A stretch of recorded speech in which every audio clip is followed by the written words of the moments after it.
Hey there, everyone. I'm Ms. Greenwald, a teacher at Pittsburgh History and Landmarks Foundation. At PHLF, we do two things. One, we renew communities by saving and restoring architecturally significant buildings. And two, we build pride by taking students from different schools on field trips to explore the unique communities we live and work in. Recently, we haven't been able to explore together in groups like we would have wanted, but we can still explore our neighborhoods all on our own.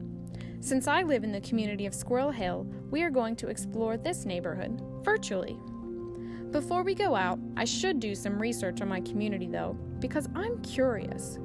Is Squirrel Hill the only neighborhood in Pittsburgh? What is the history of Squirrel Hill? And what kinds of buildings and businesses exist here? What kinds of people like it? So I do a little research and I discover that Squirrel Hill is one of 92 neighborhoods in Pittsburgh. I learned that Squirrel Hill was first inhabited by Native Americans, and then later, many people from all over the world have settled here and now call it home. I also find out that there are all kinds of businesses in Squirrel Hill, and that there are beautiful buildings in it. Now I'm ready to take a long walk, making sure to wear my mask and maintain social distancing from others. Why don't you come with me and I'll show you about 10 beautiful gems in Squirrel Hill. No, I'm not talking about jewels. I'm talking about historic landmarks. Historic landmarks are parks, bridges, tunnels, buildings, and other structures that are 50 years old or older and have special or unique features. So many people like to live, play, go to school, work, and worship in this neighborhood exactly because it has so many historic landmarks. They make Squirrel Hill a community of character, special, unique, one of a kind, just like each of you. So come on, let's start our walk. The first place I want to show you is my favorite gem in Squirrel Hill. I call it the Mushroom House because to me it looks like a mushroom or a house from a fairy tale story. We're at 2557 Beechwood Boulevard, and this house is actually called the Frank and Eva Harder House. Why is this house a historic landmark? It is important because it is an extremely unusual two-story thatched cottage and is unique in the city and neighborhood. What I just said is from a study my organization conducted to list all of the historic landmarks in the neighborhoods of Allegheny County. So this house was built in 1923 with a roof that imitates or copies a thatched roof and round chimneys. Both are unusual features. So if it was created in 1923, how long ago was that? Well, let's do the math. Let's say this year is 2020 and subtract 1923 and we get 97 years. That's older than your grandparents and mine. As I continue walking up and down the many hills of Squirrel Hill, I see several places of worship. One such place I walk past is Congregation Pole Zedek at the corner of Shady and Phillips Avenue. This Orthodox Jewish house of worship is a historic landmark because of its age, it's 102 years old, and its interesting and unique building details. It has tiled arches, a triple doorway, crowned with a semicircular stained glass window, and religious symbols all over. I love looking at the colors on this building, the bright blues, pinks, and purples. Congregation Pole Zedek is only 1 block away from Colfax Elementary School, another historic building in Squirrel Hill.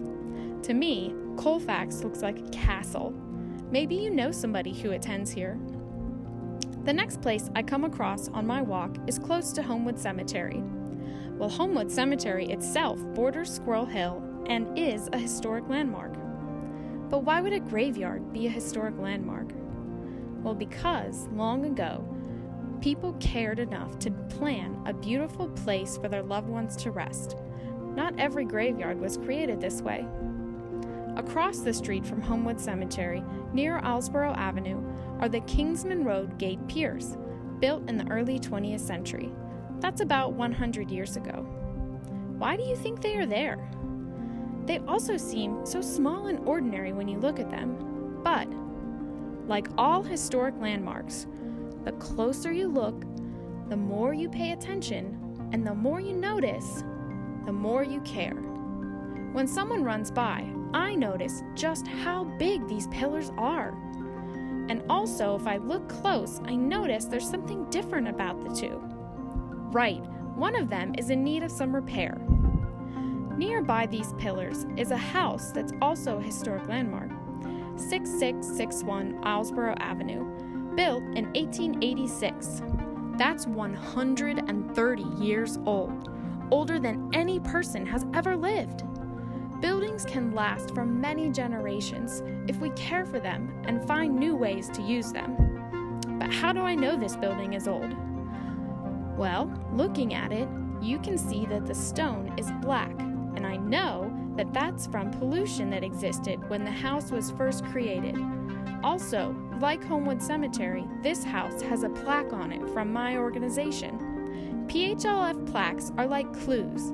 They tell you a little bit about the building, and they also signal that the building is important. Well, I've walked almost to the edge of the neighborhood, and so I want to head back to the center of Squirrel Hill now. You will probably recognize this part because it is where most of the businesses are located, along Forbes and Murray Avenues. Several of these buildings are historic landmarks, like the Squirrel Hill Post Office, built during the Great Depression in the 1930s. Inside, there are painted murals of everyday people from Squirrel Hill. Maybe someday you will be on a building's mural. Well, if we walk back to Forbes Avenue and towards the other edge of Squirrel Hill, we come across several interesting buildings here. The first one I see is 6th Presbyterian Church at the corner of Forbes and Murray. Further down is St. Edmund's Academy, and past it an Episcopal church, the Church of the Redeemer. I'm sure that you have often walked through this area, but did you know that you were walking past historic landmarks? Do you think you could find them without a clue? I know I couldn't. Only by learning a little bit before I went on my walk do I now recognize historic apartment complexes, one right across from St. Edmund's and one down the block. I have walked by these so often, and this is the first time I am noticing the beautiful trees that are in the center of the courtyard and the lovely details on the apartment buildings themselves. This is a nice community and fun to explore. Whew! We have walked so far, though, over 3.5 miles today. It's been fun to show you a few of the architecturally significant buildings in my community. These buildings are each important for the reasons we talked about just now, but what makes them even more special is that their differences together build a strong community. If all the buildings in Squirrel Hill looked the same, I wouldn't want to live here.